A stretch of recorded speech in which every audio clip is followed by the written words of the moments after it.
তো যাই হোক, সকালবেলায় 6টার সময় ঘুম থেকে ওঠাটা কিন্তু সার্থক হয়েছে। এই যে গাছ থেকে রস পেড়ে এই যে গ্লাসে ঢেলে সকালবেলার এই যে খাওয়া।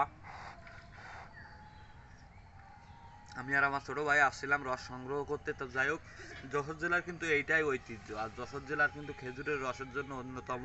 তো যাই হোক, সর্বোপরি আল্লাহর অশেষ নিয়ামত, না বলে কয়ে পারলাম না। আলহামদুলিল্লাহ, যতটুকু রস খাইছি খুবই সুন্দর এবং স্বাদে অতুলনীয়। আর মাশাল্লাহ, গাছটা কিন্তু অনেক রস হয়েছে, প্রায় এর আধা বারের বেশি।